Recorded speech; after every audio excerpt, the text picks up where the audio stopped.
솔직히 말씀드리면 저는요, 감이 빠른 편도 아니고 의심이 많은 성격도 아니었습니다. 제 아내를 철석같이 믿고 살았고, 가정에 문제 하나 없다고 생각하며 지냈어요. 근데요, 어느 순간부터 이상한 기분이 들기 시작했습니다. 퇴근하고 현관문을 열고 들어가면 예전과는 다른 공기가 느껴졌어요. 말로 표현하기 애매한데요. 뭐랄까, 집이 더 깨끗해졌는데 그게 이상하게 느껴졌다고 해야 할까요? 그리고 가장 신경 쓰였던 건 냄새였습니다. 예전엔 집에 들어서면 아내가 만든 음식 냄새라든지 가끔은 빨래 냄새 같은 그런 익숙한 가정집 특유의 향이 있었거든요. 그런데 그날부터는 뭔가 익숙하지 않은 향기가 퍼져 있었어요. 정확히는 샤워 후에 뿌리는 듯한 비누 향이랄지 뭔가 섬세하고 이국적인 디퓨저 향 같은 거였습니다. 냄새 자체는 불쾌하지 않았지만 이게 우리 집에서 왜 나지 싶은 아주 묘한 불쾌감이 느껴졌어요. 첫날은 대수롭지 않게 넘겼습니다. 아내가 디퓨저를 새로 샀나 싶었고 샤워하고 나왔나 보다 생각했어요. 근데 문제는 그 냄새가 계속됐다는 점이에요. 매일 퇴근하고 문 열면 그 냄새가 항상 같았어요. 향기 강도도 동일했고 마치 누가 제 출근 시간을 계산해서 그 시간 직전에 집 안을 정리하고 향을 흩뿌린 것처럼 딱 맞춰서 나더라고요. 저는 그때부터 조금씩 의심하기 시작했습니다. 그런데 문제는 증거가 없다는 것이었어요. 아내는 늘 똑같이 말했습니다. 오늘 청소 좀 했어. 향초 새 거 꺼냈어. 빨래 돌렸는데 섬유유연제가 바뀌었나 봐. 그런데요. 섬유유연제라기엔 너무 이국적이고 디퓨저라기엔 너무 강하고 그리고 그 향은 어느 한 공간에만 집중돼 있었어요. 바로 거실이었습니다. 침실은 이상하게 향이 약했고 화장실 쪽은 아예 무향이었어요. 근데 거실 소파 앞 그 자리에만 항상 향이 강했습니다.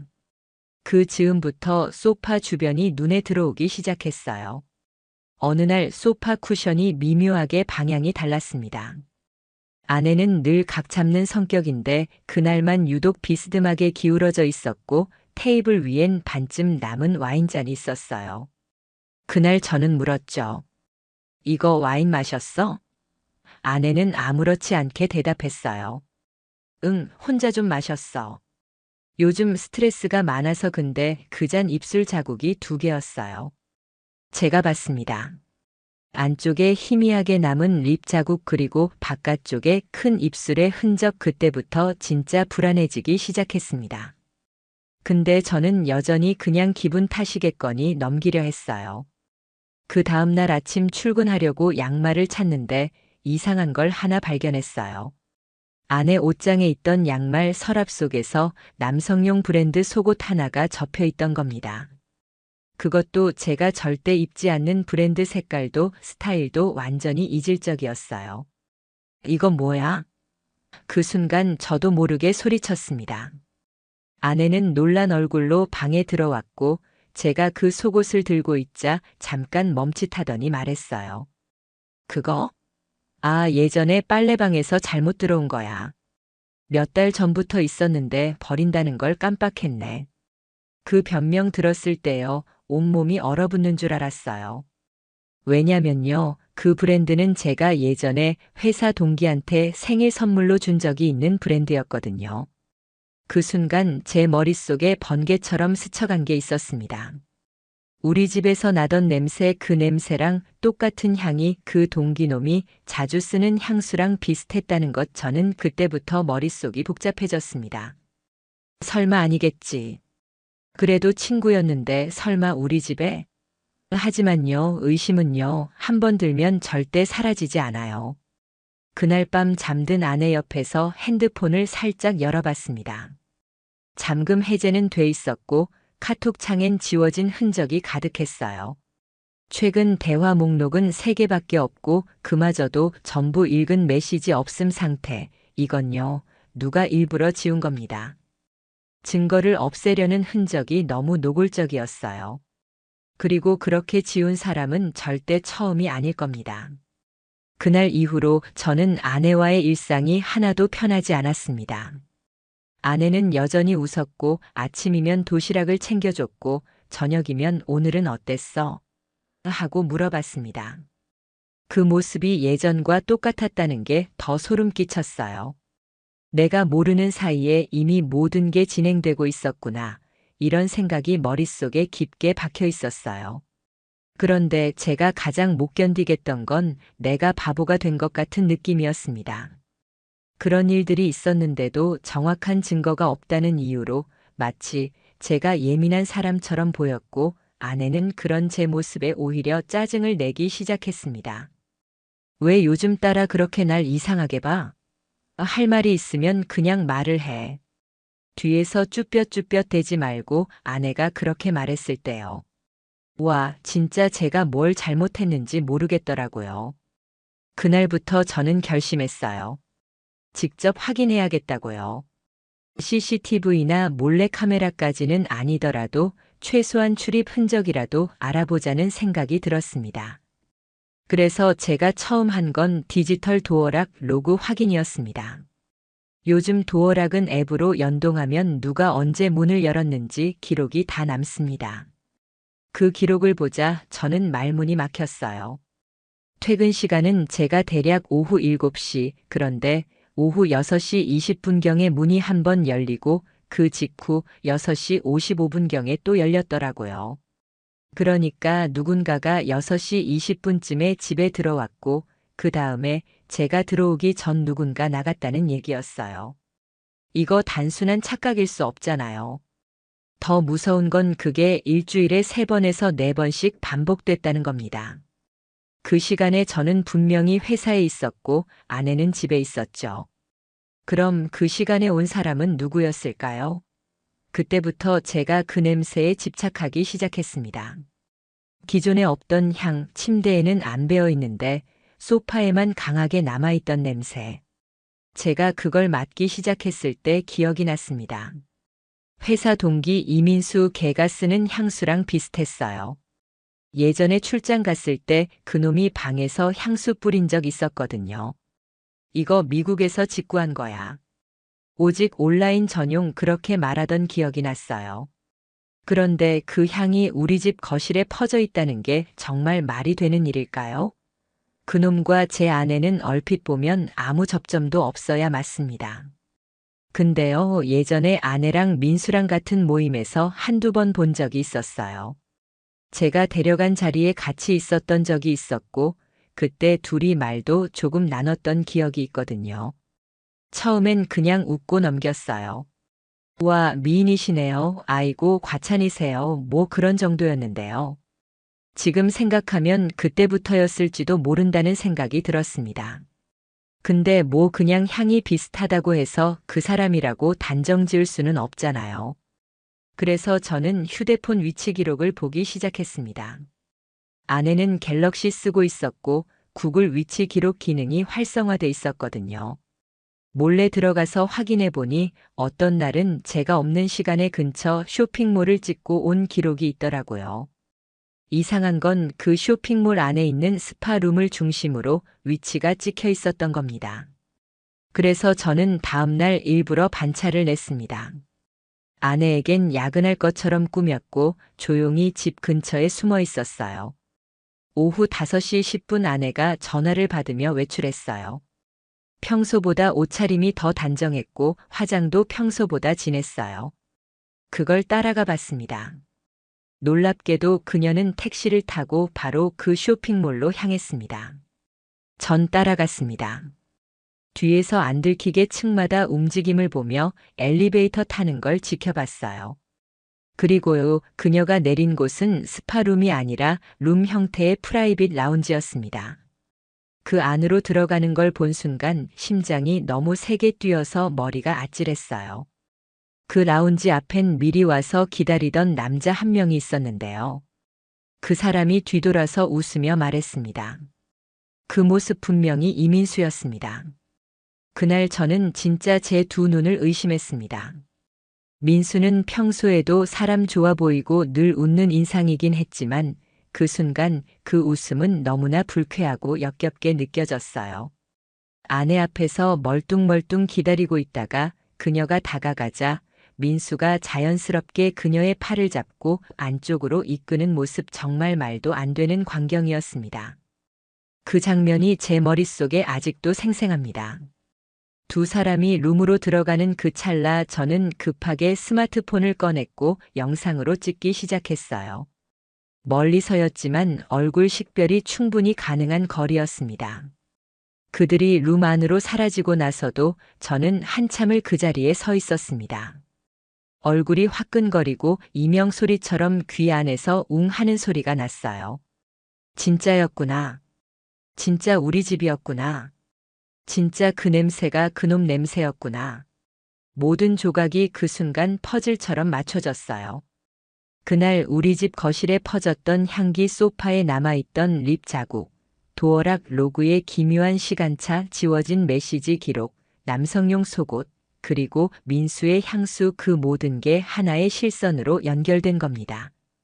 전엔 너무도 흐릿해서 못 보던 게 그 순간 선명하게 떠올랐어요. 아내가 언제부터였을까요? 민수와의 관계가 언제부터였을까요? 정말 무너졌습니다. 그날 저는 아무 일 없었다는 듯 조용히 집으로 돌아갔어요. 아내는 늦게 들어왔습니다. 오후 9시 20분쯤 헤어스타일이 약간 흐트러져 있었고 화장은 무너져 있었어요. 근데 웃고 들어오더군요. 미안, 친구 만나고 늦었어. 조금만 일찍 말해줬으면 밥 안 먹고 왔을 텐데. 제가 멍하게 앉아있자 아내는 이상한 눈으로 저를 쳐다봤고 오히려 반문하듯이 말했어요. 왜 그래? 오늘 무슨 일 있었어? 그때 느꼈습니다. 이 사람은 죄책감이 없구나. 들키지만 않으면 괜찮다고 생각하는구나. 그 모습에 진짜 소름이 끼쳤습니다. 다음 날 저는 회사를 조퇴했습니다. 회사라는 곳이 웃기게도 민수와 가장 가까운 공간이잖아요. 그날부터 전 그놈의 동선을 추적하기 시작했어요. 민수는 평소에 자기는 투명하다고 자랑하던 사람이었습니다. 근데 그 투명하다는 게 참 역설적이더라고요. 어디를 가든 당당하니까 사람들이 의심조차 안 했던 겁니다. 그날도 점심시간에 민수가 혼자 나가는 걸 봤습니다. 기다렸어요. 5분 정도 후에 카카오 택시 앱으로 택시 잡고 따라갔습니다. 도착한 곳은 우리 동네 근처 골목이었습니다. 그 골목 딱 하나의 단독주택 빌라가 있는 곳이었고 그 앞에 멈춰선 민수는 잠시 두리번거리더니 후드티를 꺼내 입고 고개를 숙였어요. 그 순간 제 심장이 다시 뛰기 시작했어요. 그 골목 바로 우리 집 뒤편 골목이었고 민수가 향한 방향 우리 집 뒷문이었습니다.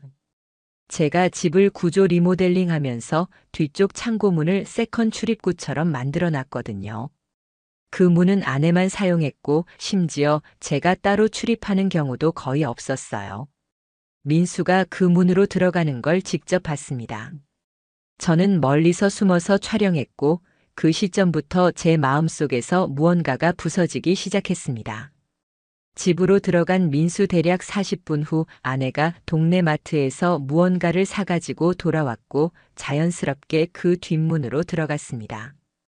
그 둘이 제 집에서 함께 있었다는 겁니다. 제 공간, 제가 일군 우리 집에서 그 둘은 그렇게 태연하게 들어가 있었던 겁니다.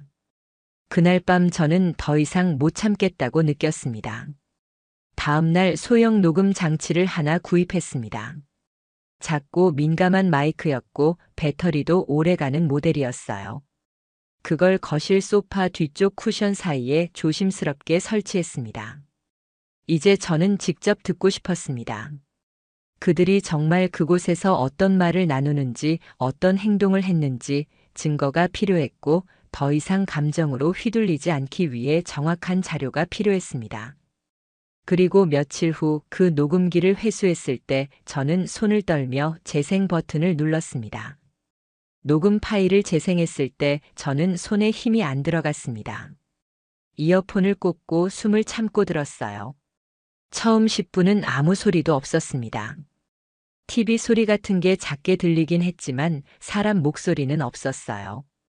그러다 갑자기 현관문 열리는 소리 그리고 발소리 두 쌍 그 뒤에 익숙한 목소리가 들렸습니다. 제 아내였습니다. 오늘 좀 늦었네. 그 다음 다른 목소리 분명히 민수였습니다. 일이 좀 꼬였지 뭐야. 근데 너 얼굴 보니까 풀린다. 그 한마디에 제 온몸에서 소름이 돋았습니다. 그리고 그 다음 대화가 정말 끔찍했어요. 이건 뭐야?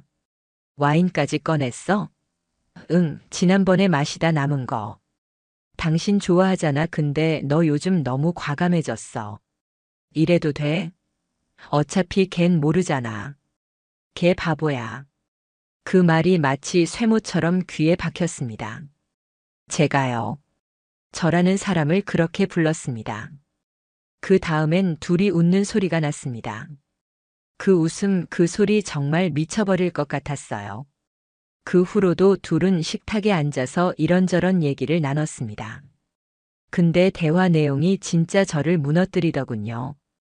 근데 걔랑 왜 아직도 같이 살아? 이혼하면 뭐가 복잡하잖아. 아직은 그냥 이대로가 좋아. 너무 웃기다. 집은 걔 명의인데 우리가 더 자주 쓰네. 걔는 지가 지킨다고 생각하겠지. 난 이미 떠났는데. 그 말들 하나하나가 제 가슴에 불을 질렀습니다.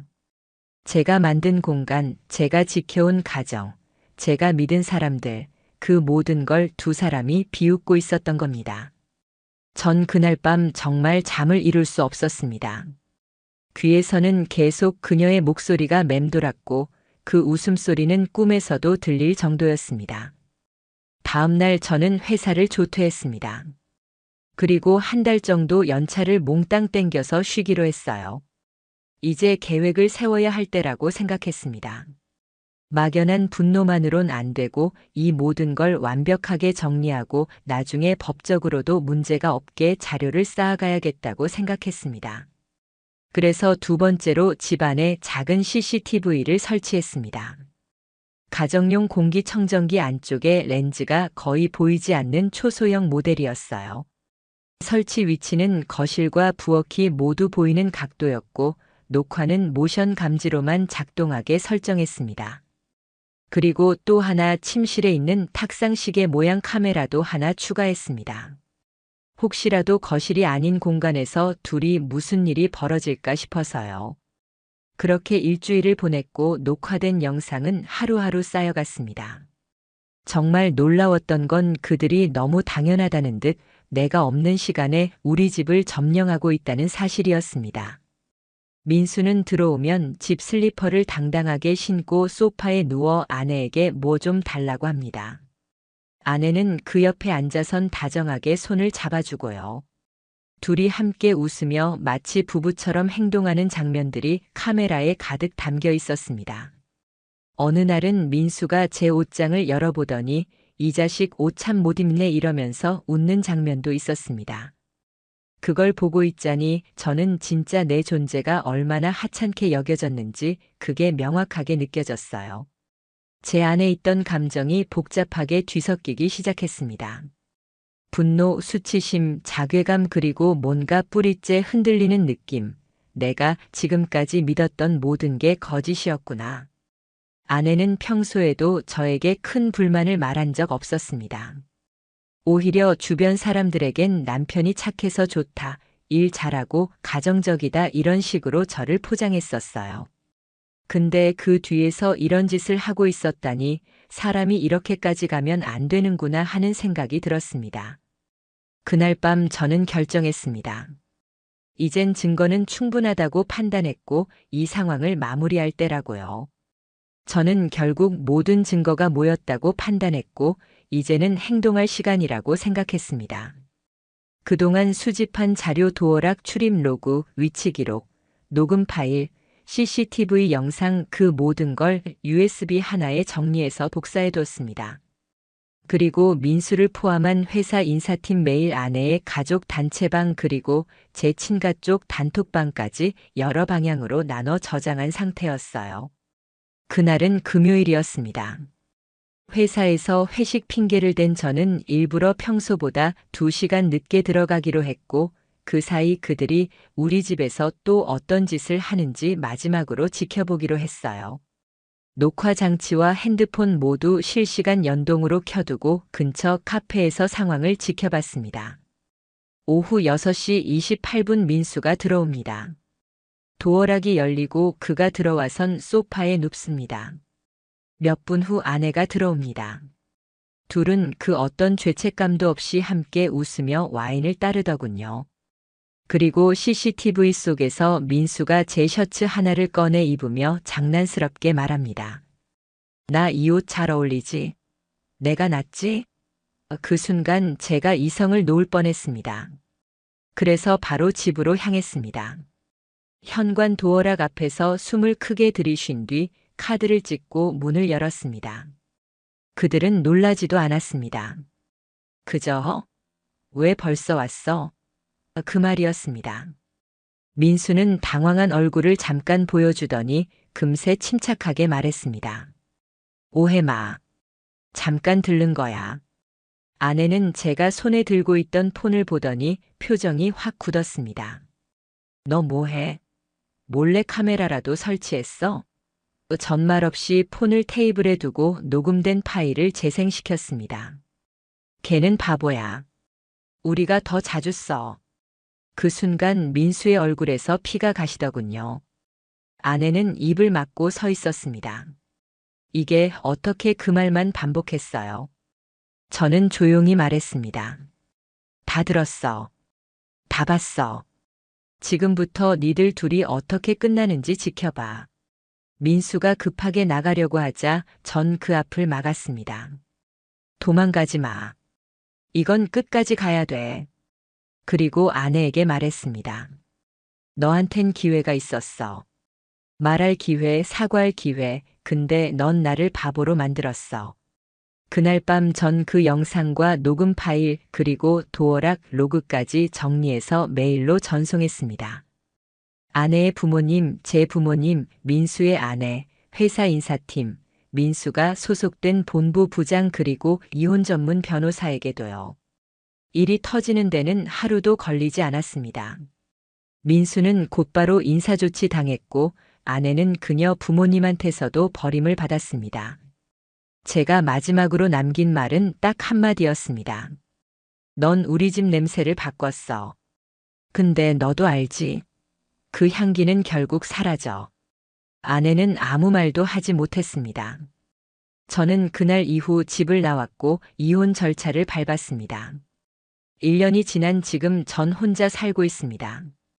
그 집은 정리했고 그 향기도 이제 제 기억 속에서 거의 사라졌습니다. 근데요, 아직도 문득 그 냄새가 떠오릅니다. 그 익숙하지만 이질적이던 향기 그 안에 숨겨졌던 배신 그게 가끔 저를 덮쳐요. 하지만 이제는 압니다. 그 냄새를 처음 맡았을 때 전 이미 알고 있었던 겁니다. 단지 인정하고 싶지 않았던 거죠.